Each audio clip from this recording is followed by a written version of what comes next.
It was a regular boring day in calculus class. Friday, 7th period. The weekend was almost here, and spring break was just around the corner, so everyone was restless. We didn't have a test that day, like some of my friends did in other classes.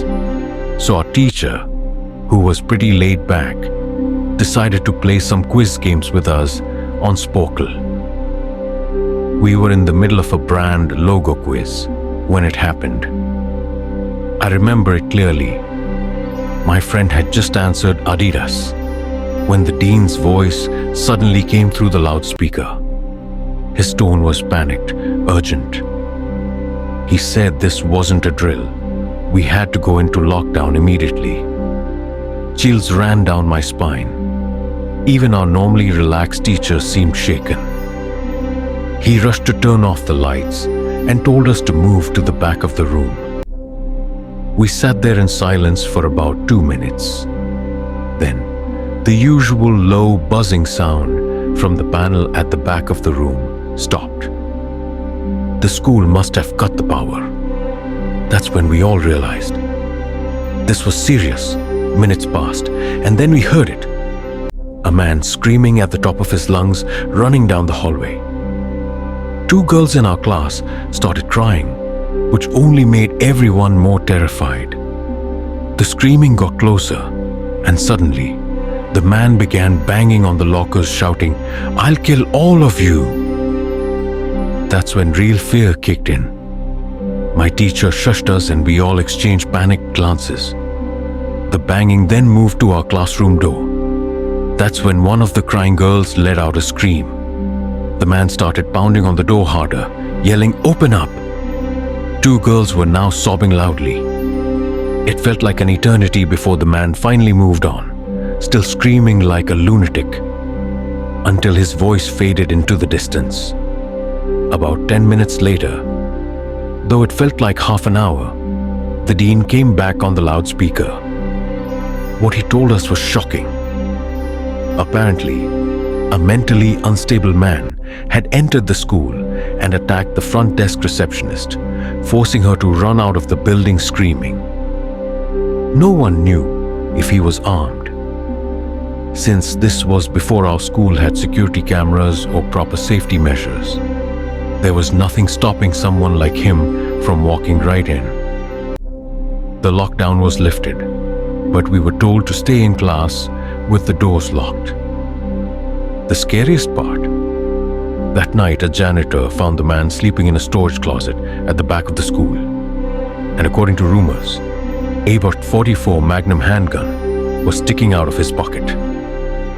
Unfortunately, before police arrived, the man was gone. To this day, no one knows if he was ever caught. I just hope he got the help he needed. Story 2. The man watching the kids. My school had 2 lunch periods. The first was for 6th graders and some 7th graders, while the second was for the other 7th graders and all 8th graders. The lockdown happened in early October. That day, it was overcast and rainy. During the first lunch period, I suddenly heard 4 loud bangs. At first, I thought it was thunder, but then I saw the entire lunch crowd screaming. At first, I thought they were just overreacting, but then campus security rushed in, shouting for everyone to get inside the multi-purpose room. Even kids who were in line for lunch had to throw away their food and get inside. The multi-purpose room was huge, with a glass back wall. As soon as we got in, staff started pulling curtains over the windows, and teachers stood guard at every exit. We had no idea what was happening. My friend Eric was curious, so he asked a teacher.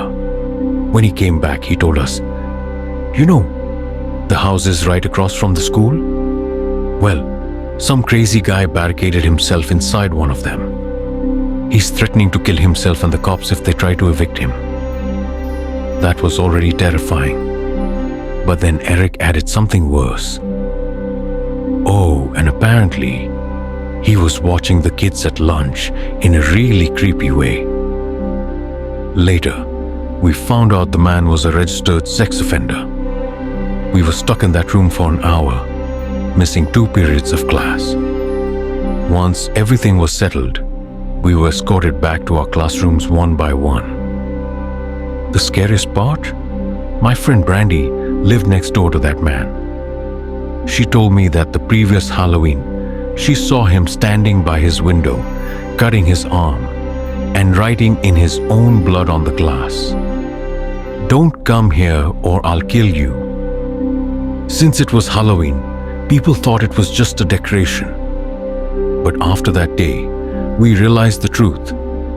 He really was dangerous. Story 3. The Basement Encounter. I'm 22 years old, fresh out of college, and recently got a job as a computer intern at my old high school. The office was in the school's basement, which was messy and unorganized. But my little workspace was surprisingly nice. 3 big desks, a flat-screen TV, mini fridges, and air conditioning, which most of the school didn't have. I got the job because my old computer teachers liked me a lot, and everything was going great. Until a few weeks ago. That day, my 2 co-workers, Dave and Gary, were upstairs. I was alone, eating lunch, when I got a call from the front office. They told me the school was on lockdown. Someone possibly armed had entered the building. There wasn't much I could do. My office didn't have a door, and the basement entrance didn't even have a working lock. I turned off the lights, put my phone on silent, and texted Dave and Gary, but they didn't respond. I sat in the dark for about 20 minutes, playing games on my phone, waiting for the lockdown to be lifted. Then suddenly, the basement door creaked open. My heart started racing. Someone was coming down the stairs. I didn't know if I should call out. Maybe it was Dave or Gary. But then, heavy footsteps rushed toward my office. I panicked and crawled under my desk. Someone entered the office but didn't turn on the lights. Silence. My body was frozen with fear.